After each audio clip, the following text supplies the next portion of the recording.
Welcome to Franchise Empires, where aspiring entrepreneurs learn exactly what it takes to become a successful franchise owner, from one location to 10 and beyond. I'm the Wolf of Franchises. Hey everyone, it's the Wolf. Today on the show, we have Scott Marr of Koala Insulation, kicking off our first season of interviewing franchisors. Scott's been franchising his insulation business since 2020 and has already grown it to 350 territories. Scott's the perfect person to kick off this season, as he's only been franchising for 2 years and has turned his local small business into a national brand worth millions of dollars. Hope you enjoy.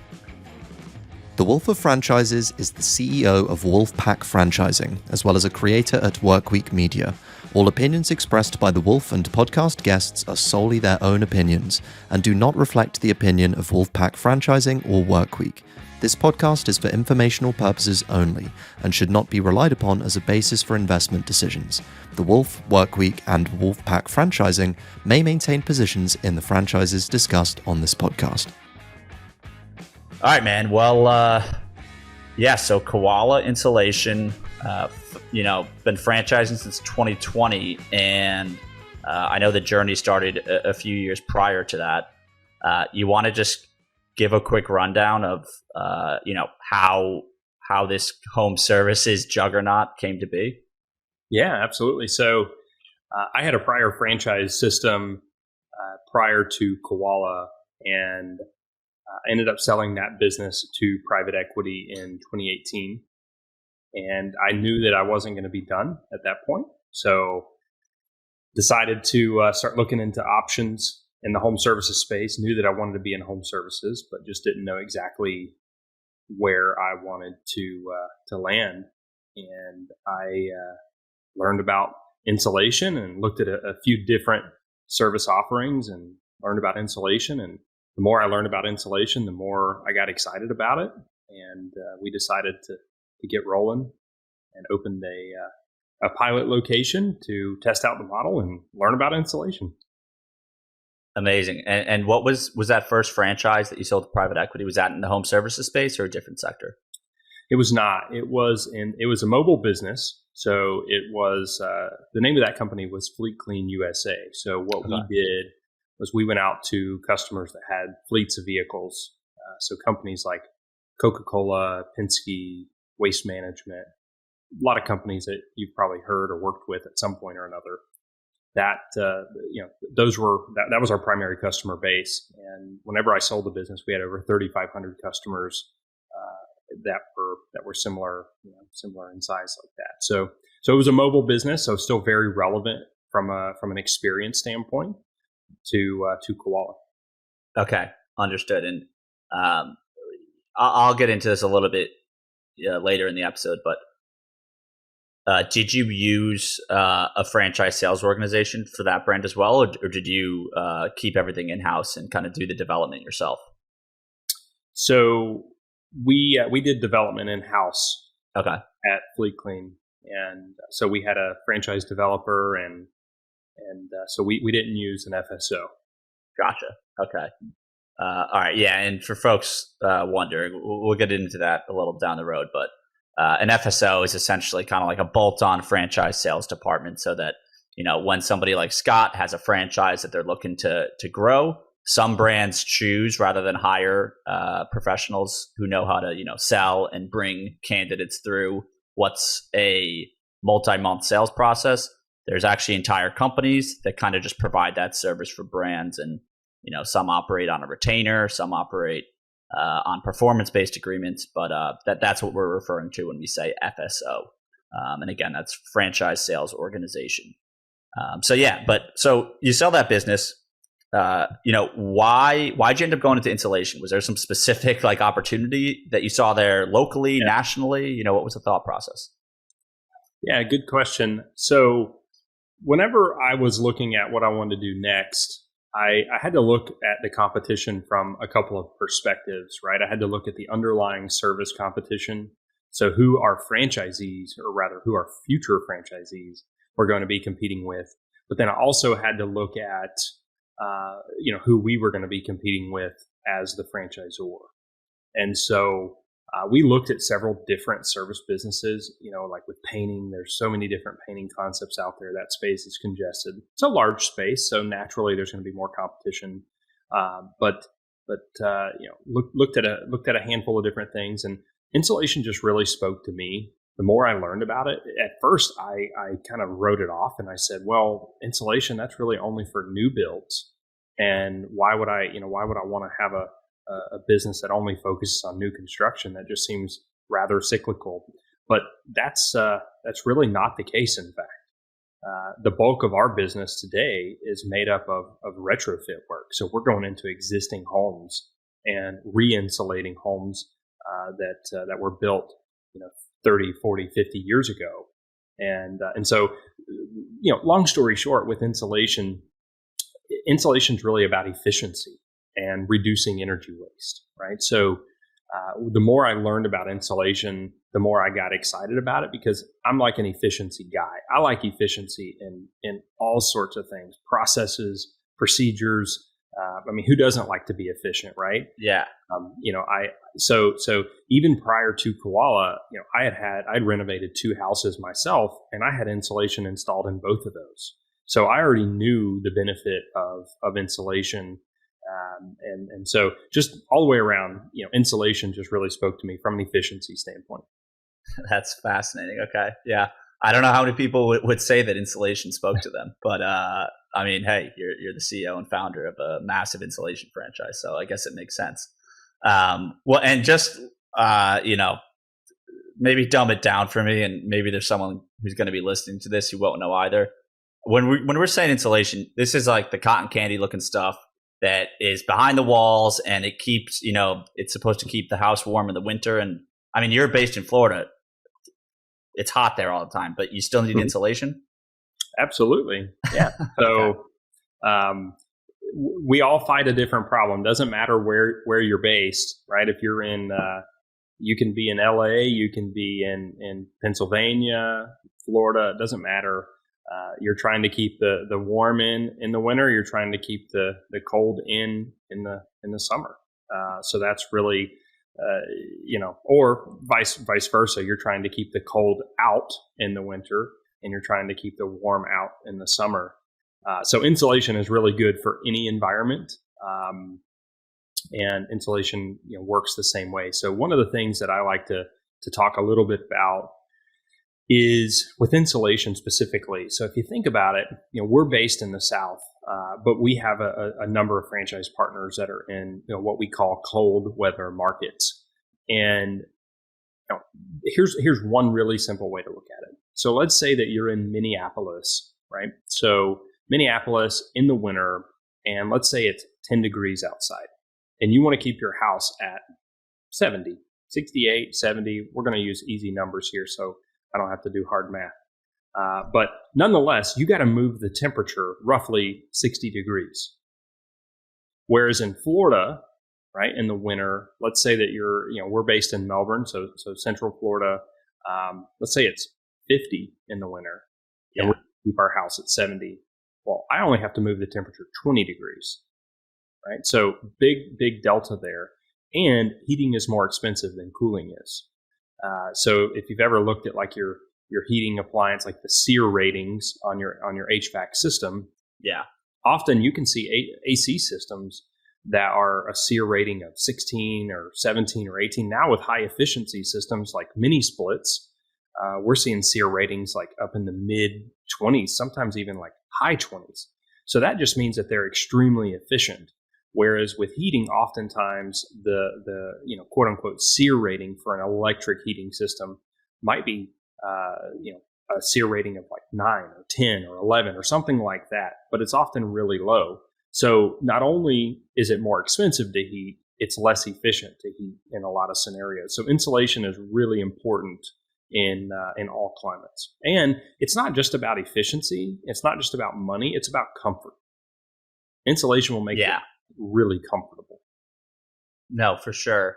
And this reminds me. So in a past life, I used to work in the HVAC world actually for a big distribution company that it's actually a franchise.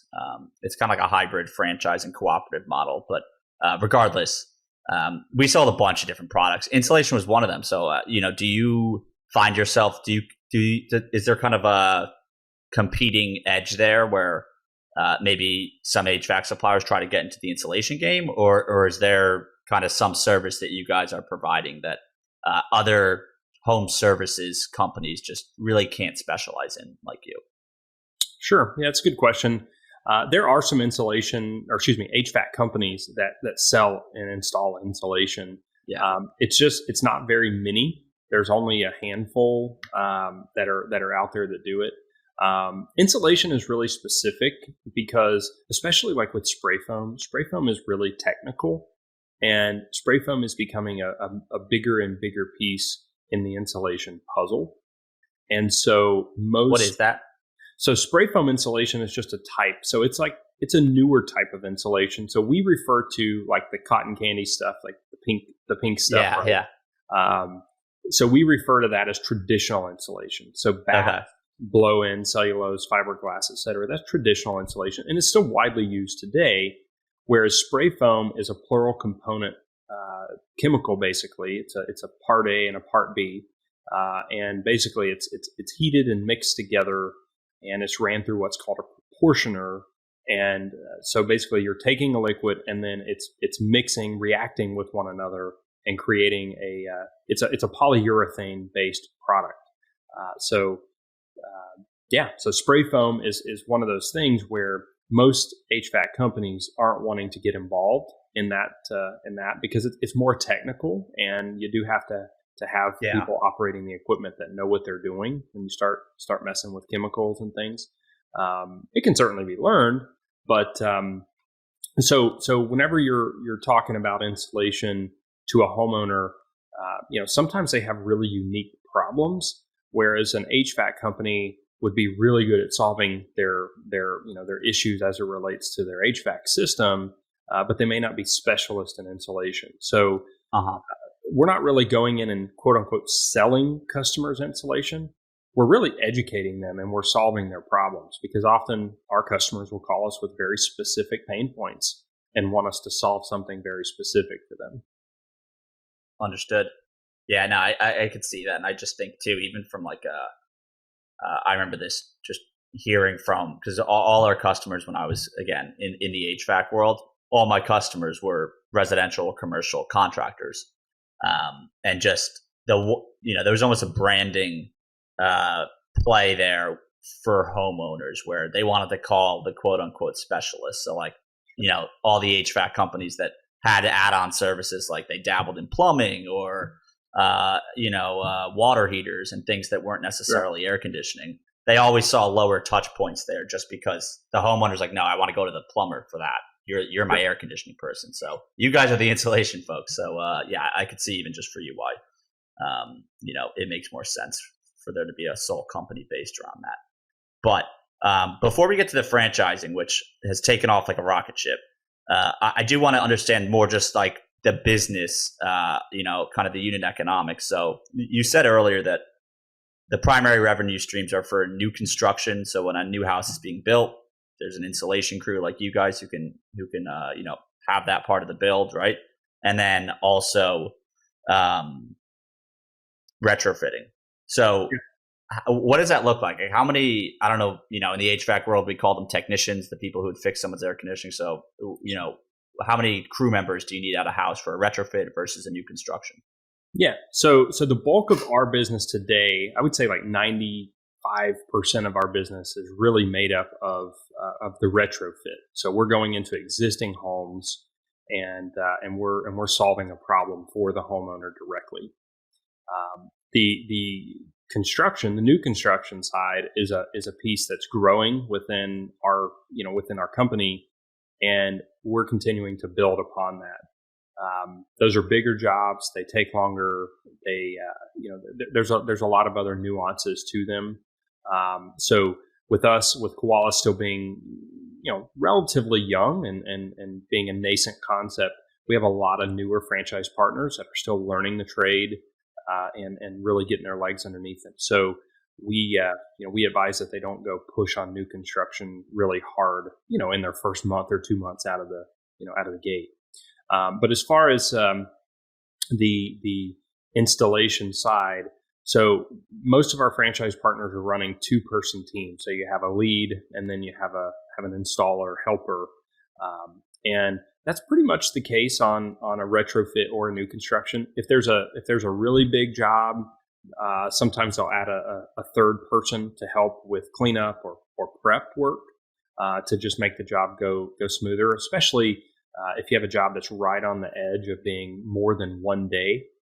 In that sort of instance, it's better to keep that in one day if you can. So add a third person and just knock it out. So, so as far as number of jobs and things like that on the retrofit side, and again, this all depends on the size of the job. Yeah. You can do 2 jobs a day, sometimes even 3 jobs a day, just depending on, how tightly they're scheduled, the size of the jobs, so on and so forth.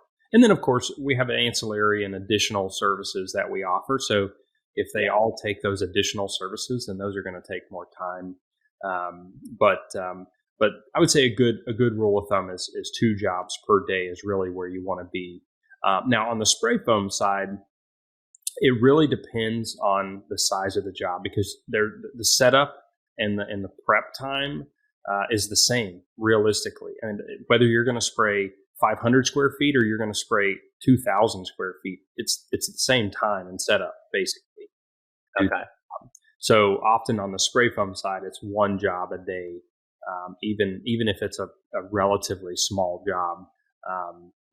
It's often still only 1 job per day. So on the new construction side, often because you're installing more insulation, just more surface area, right? Because you're doing the roof line often, you're doing the walls, you're doing interior walls, so on. Yeah. So if it's a house with a crawl space, you might be doing crawl space encapsulation work.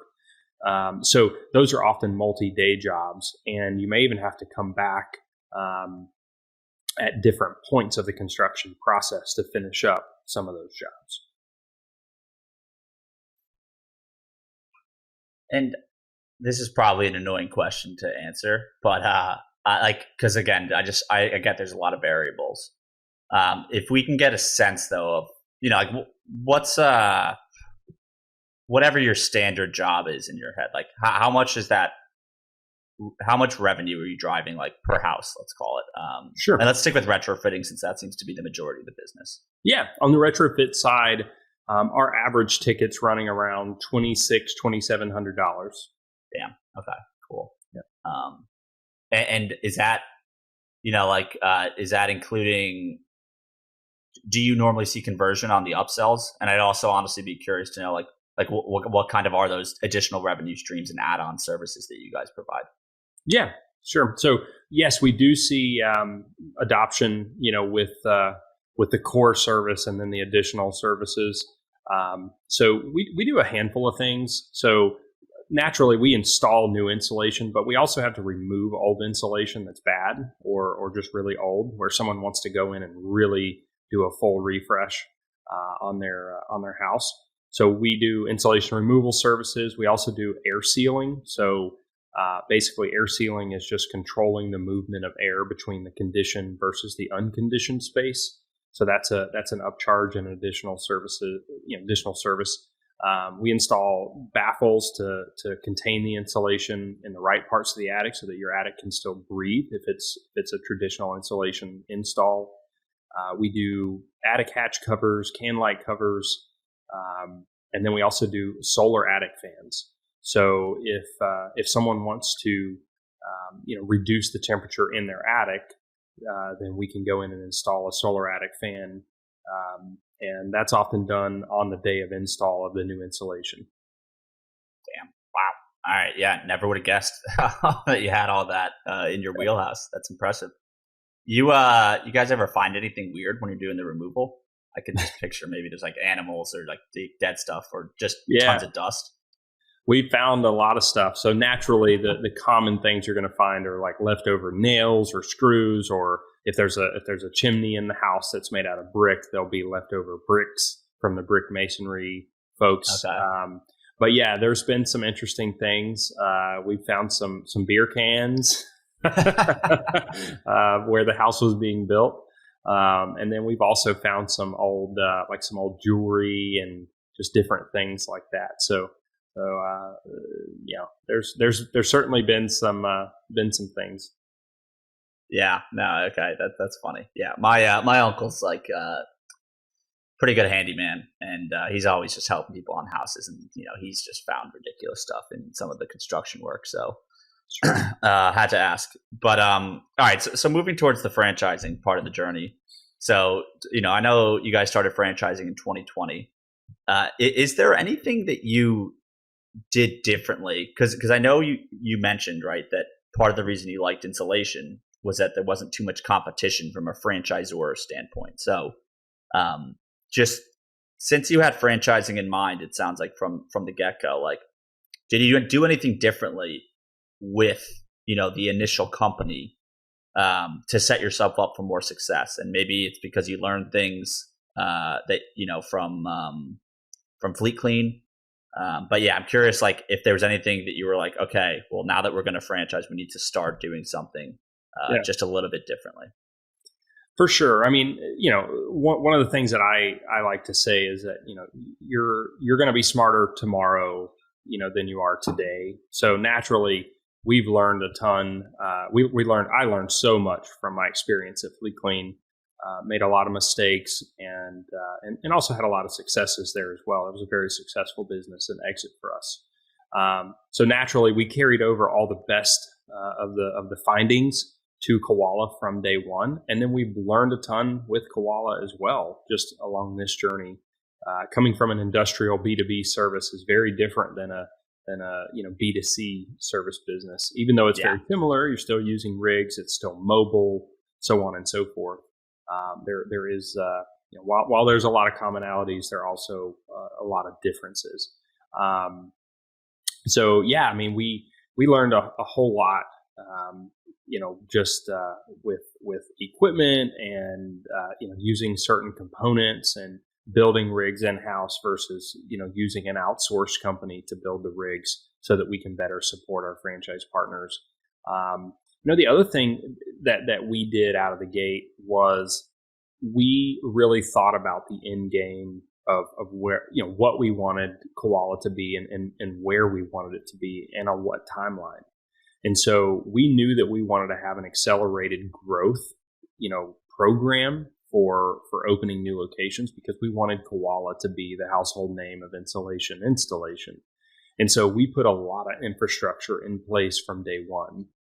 So we started working basically before we even, were thinking about, I mean, we had the end game of we want to offer franchises, available. We had to really back into that and say, okay, let's start putting in, infrastructure. So let's put in franchisee support before we even have franchisees, basically. So we went really deep with that. And then also training. So knowledge transfer is a big part of what franchise partners buy when they're buying a franchise. So for us, we wanted to have a really amazing training process. And so we built a training house. So, in our facility. So we have a couple thousand square feet just dedicated to knowledge transfer in our headquarters facility. And so when franchise partners come down, they're going to learn how to install blown-in insulation and bats and remove insulation and do air sealing and all the other things, insulation. So yeah, I mean, a big thing that I took away from our experience in my prior system was training and knowledge transfer. Yeah, I love that term. I've never actually heard it, and it makes sense, right? Knowledge transfer. Obviously, like every franchise is giving training, but ultimately that's what they're trying to do. Is just the franchisor should be the expert in that business and how to build it, and all the brand standards. So yeah, you're just trying to, as you stated in the beginning, right, as efficiently as possible, transfer all your knowledge to the franchisees so that they can start, kicking ass on day one. That's awesome. Did you guys raise any money? And do you have a co-founder, or are you kind of were you solo, so to speak, at the start? Yeah. So We haven't raised any money to do what we've done. So we've done everything, with personal capital basically, and the business has no leverage, and it hasn't had any leverage from day one. And no, I'm the sole owner of the business, and we intend on keeping it that way for a while. Yeah. We just feel like that the business is really solid because, again, we don't have any leverage. I'm not a leverage guy. I don't like, there was a point in my career, right, where I had leverage. I had mortgages and car payments and things like that. But I think I like to really focus on my business and really focus on what's best for the long term rather than the short term. And just by not having debt, it really allows me to think about the long term rather than debt covenants and what we have to do to please the bank, next month or next quarter, and or shareholders, right? So or partners. So in a startup environment like this, it's fine if you want to have partners, but they just have to be, thinking along the right mindset as you, and you have to be really aligned so that, you don't have differences and things like that. So, that's just a little, about how I've, gone about funding the business and things like that. No, for sure. And yeah, I think everyone can probably appreciate that, especially have a decent amount of like franchisees that listen to this podcast, and especially the brick and mortar ones. They are all too familiar with leverage, so I'm sure they would love to be in your position someday to not have any. So when you started franchising, like, was there a moment or something you were waiting for and looking for, before you said, okay, now we're ready? Was it like the unit economics of the business compared to how much it cost to start up that you were like, now this will be compelling enough, where we've proven out the concept enough? Was there kind of a light bulb moment, or did you just say, let's do it and figure it out as we go? Yeah. So we had a couple of joint ventures of the underlying concept, right? So I didn't know insulation. I didn't know construction related services. So we had to learn that. And we did that by opening a couple of, our own Koala Insulation locations in different areas, because we wanted to prove, like, in a tier 1 market, in a tier 2 market, in a tier 3 market. So basically just population and city centers. And we wanted to prove that we could be successful in all 3 of those markets, so that we felt really confident in being able to go out and award, franchise territories around the country. And so the light bulb moment really was just, we opened the first one, and within a couple of months we were like, holy cow, we're already profitable. Like this is great. Let's see if we can replicate this. So we did it again. A few months later in another market, and within a few months we were profitable. So we said, okay, let's do it again. And after 3 different locations, and with having success in each of those locations, that was the light bulb moment. We said, okay, we've proven that we can do this. And at that point, we didn't even have all the resources that we have now, right? There was a lot of things we didn't know then that we know now are absolutely, what I call mission critical to being successful in the home service business. And so, I think that to any franchise partner that's looking at a concept, I think it's important that they look at and can understand that the franchisor has experience in running the business that they are going to be in. Because while sure, Koala is in the insulation space, we as the franchisor, we're not in the insulation business, right? We're in the franchising business. And so it's so important that the franchisor actually knows the underlying service in a big way so that they can support their franchise partners. Yeah, I completely agree. It's actually, I have like this piece of content that I've been kind of ideating on, and it's kind of just that like franchisors aren't in, like Domino's isn't in the pizza business, Subway's not in the sandwich business, Mhm. You know, they're in. I have this idea of calling it's like business as a service, where you're providing the tools for them to launch whatever the business is. But like that's what the franchisor's in. Like they're executing on that, and obviously all the support and training. But yeah, I completely agree with that. And well, and a lot of what you're saying, I mean, it's really impressive. And I used to work in franchise development, and I would have loved to have come across a brand like yours, where you, as a franchisor, have already done it once. Profitable business within a few months. Great unit economics. On top of that, you did the work of building out support systems. Kind of very early on, and then you also tested this in tier 1 through 3 markets. Like that is, it's not surprising to me, because what I'm getting at, everyone, is that so Scott didn't start franchising this till 2020, and he's already, as of this recording, September 13th, 2022, about 350 territories sold.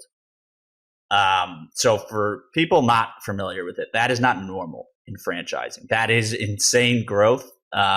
It's incredibly impressive.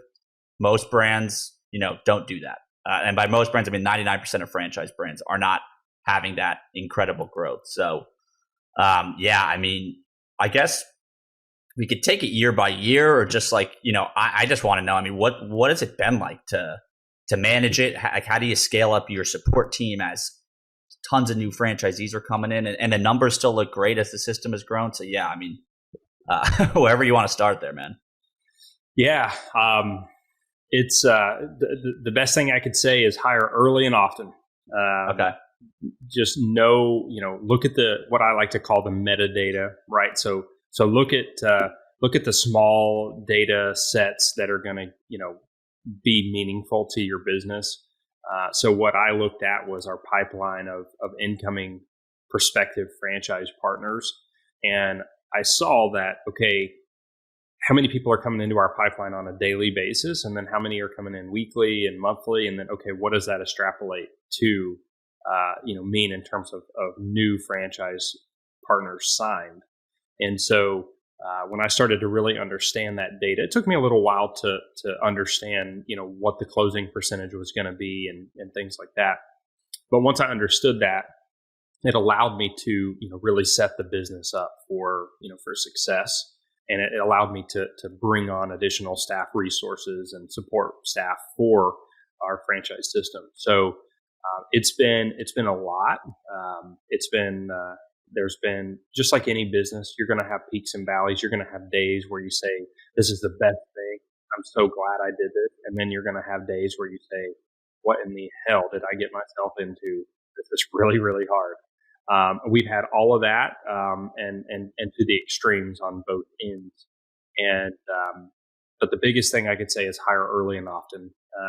One of the best things that I did to really set Koala up for success, and I made it stand out in franchising, was that we had a really robust support team, and not just a team, but also the infrastructure. Right, we had good training. We had good training facilities. We had the ability to build rigs and scale so that we could support our franchise partners. We put in good technology. We've got proprietary technology systems in place to help manage the system overall. So, just anybody that's looking to start a franchise system, and anybody that says, "Oh, I want to go out and do 200 territories," or whatever that extrapolates to in locations, maybe 50 or 60 locations. The biggest thing is knowing going into it that you're going to have to continually invest until the business gets to a cash flow positive standpoint, and that takes a lot of time in franchise systems, because sure, you go out and you award units, but a good franchisor is not making, I don't want to say a good franchisor, that's probably the wrong word to use, but I would say most franchisors are not using the franchise fee as a profit center. Most franchisors are using the franchise fee as a way to continue to build on the infrastructure. The profit center really comes from the royalties, and often that doesn't come for 6 or 8 months after the new location is signed. They may start generating sales substantially before that, but the royalties are not going to be super meaningful, in the first few months of the life of a franchise agreement.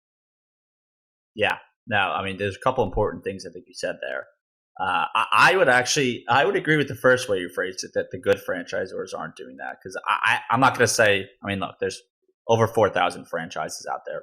I'm not going to paint a broad stroke on behalf of most of them, but I would say, I mean, I do see variation in kind of what a lot of franchises are doing, but you're right, and I think it's important for franchisees to know that like that franchise fee. For the good ones, is not really a profit center. It could be going into, you guys could be putting it back into launch marketing for that franchisee's territory. Mm-hmm. It could be just being reinvested into the training and support that's going to support the brand as a whole, including that franchisee. So, and also the second facet of that is for anyone listening to this that might be thinking of trying to franchise their business, is that it does take time. And I used to see that all the time where people are looking to franchise their business, and I'd ask questions like, what's your marketing playbook? What's the ops playbook? And they kind of give answers like, well, we haven't really figured it out. And it's like, you definitely should not be franchising yet then. And, right. And I think there's this belief amongst some that it can be like a kind of a growth hack, a get rich quick scheme of sorts. But I mean, like that royalty, right? I mean, typically brands are charging 6% of a franchisee's revenue. So I mean, just if you do the math, you need a lot of franchisees to make that 6% a big number. Mm-hmm. So yeah, I love the way you laid that out. And so you partnered with Franchise Fastlane. What was the decision there? And for anyone who's a franchisor or founder out here, this can be just a good resource for you. So yeah, what was the thought of partnering with Fastlane, and versus just doing it in-house again, and kind of maybe keeping more of the upside depending on the partnership that was laid out with Fastlane?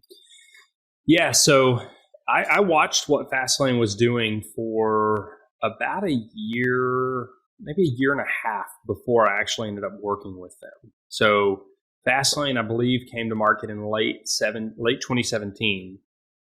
And I started watching what they were doing in I would say like maybe it's earlier than that. Probably like February, March of 2018. I started watching what they were doing. And so I just kind of, kept the pulse, on what was going on and what they were building. And I can't recall how I heard of them or how I learned about them to begin with. But in either case, just started watching what they were doing, and then I kept tabs on them. And at that point, I wasn't sure that I was even going to have another franchise system. So just over the next several months, saw that they were doing some really good things in the franchise development space. And then ultimately, I ended up losing a franchise prospect for my prior business. They were looking at us and a Fastlane represented brand, and they ended up going with the Fastlane brand. And that was in 2019, I believe. And that's when I ultimately decided, like, all right, I need to really see what these folks are about. And so that's when I reached out to Ryan. We had a few conversations, Ryan and Carrie, and had a few conversations with them, and then I just realized like they were the right partner for us. So we ended up partnering with them in 2019. And I didn't reach out to them though until we had our infrastructure in place, until I knew that we could support it. Because at the end of the day, I was selling myself to them too, right? Like they had to know that if they brought the clout that they have in franchising, if they brought that to a brand that can't support it, that's obviously not going to work for them. So so it's been a great partnership. Wouldn't change it for the world. Would absolutely partner with Franchise Fastlane again 10 times over. And they remain, a committed partner to our success today. So highly recommend the team there. And Carrie's great, Bobby's great. Our director, Derek Bishop, he's great. So they have a really good team. Yeah, I mean, their track record's impressive. A lot of their brands are getting to over 100 territories or locations in, under 2 years, which again, not the norm. And I've spoken to Ryan a handful of times too. And they have a great reputation. They get a lot of inbound, and I think that this is the most telling sign to me, because I've worked at a franchise development company where maybe we were a little desperate for brands, honestly. Whereas that they reject far more than they accept for franchises, because a lot of them, they say, hey, you're not ready, which is a great sign that they even have that ability to do that. I am curious though. I mean, 350 territories. I'm not sure how many franchisees that translates to, but like, was there ever a point where you're like, hey, you guys got to slow down? We don't have the support team to like make sure, because you want, and for people who haven't really dove into franchise development, right? A big piece of the success of a franchise is that the franchisees perform well. Because if you lose track of some and they're not profitable, during a due diligence process for a new candidate, they get to talk to the franchisees. And if a franchisee's not making money, that negativity and that poor performance can scare off new franchisees. So it's critical, right, for every franchise to make sure that every single one, ideally, but the large majority of their franchise owners are performing well, because that in and of itself will sell future franchises for them. So yeah, I'm curious, were you ever just like, hey, we got to slow down? I got to focus on who we have in the system right now. There was a point where, like in probably late 2020, there was a lot of pent up demand for a lot of things. But there was a point in late 2020, early 2021 where, we were almost at the point where we said, hey, we need to really pump the brakes here. Ultimately, and thankfully, we never actually got to that point. Supply chain was probably our biggest issue. And so that was unprecedented just through the pandemic. We ultimately worked through that. We, as a good franchisor, we went to great lengths to source products and consumables and rig components for our franchise partners. And that might be for another podcast to get into, but ultimately we stayed steady, and we kept on developing even through those tough times where it was good, right? But nonetheless still a problem. We just remained committed to the mission, and again, hire early and often. That's what we did. We kind of emerged from the pandemic at about 1.7 times the number of employees that we went into the pandemic with. So we kept on. Yeah. I mean, I couldn't imagine what it's felt like at times. Because in my experience, we sold 100 locations for a brand, and like we were just on the development side, and even that felt insane, to have that rocket ship growth. So what you've done and gone through, it's wild, man. And so I have a few more questions here, really just two. And this first one I'm going to ask, I'm curious because what I love about franchising is that it's this business model and mechanism where you were, before franchising Koala, you were just, not just, it's still impressive, but you were a local small business owner. But most people would hear that and think, that's cool. Like you can do well, you can have a nice life. But there's a ceiling that I think people place on that. However, franchising removes that ceiling completely and moves it into outer space, right? Where now if you're the owner of this franchise, there's 9-figure $1 billion plus franchises. Mm-hmm. So I'm curious. Ideally, like you have 350 franchises sold. Do you have? Is there a value? Like, have you gotten acquisition offer or buyout offers? Do you know roughly like what the value of your business is today? And the point of that isn't to brag. It's more like to show what's possible, that you, a bootstrap founder, sure, now have, I'm going to guess is an incredibly valuable company. Sure. Yeah. So, certainly we've had acquisition offers. we get contacted by private equity firms and buyout firms and different things on the regular. I mean, often like weekly, we're getting contacted by different groups. And so, I mean, as far as valuation goes, certainly, I mean, I know where the valuation of the business is today. I'm not going to give a number, but right. It's been a really, really good ride. And we're not done yet. I mean, we've got 300, a little over 350 territories. We just had a signing this morning for three more territories. And I really feel like Koala can go to 500-600 territories over the next few years. Our development numbers are going to slow down because naturally the tier 1 markets are getting sold out. But for example, we've not developed a single territory in California yet. That's 80. Holy crap. 80 territories. Easy for sure for us. So we're going to continue to grow for the next several years, both in terms of unit count, but also in terms of average unit volume. That's really the most important metric here at this stage in a franchisor's journey. Average unit volume is so critical. So that's what we're really focused on and have been for the last year is average unit volume. How do we get ticket prices up? How do we get price per square foot up? How do we make franchisees more profitable? Profit solves problems in franchise systems. And so that's what we're really extremely focused on these days. And then we actually have our second concept that launches in January. It's going to be a sister brand or brother brand to Koala. It's going to be in the home service space. And it's going to allow our franchise partners of Koala to be able to, if they want to expand, they'll have the ability to expand with another brand that's complementary to what we already do.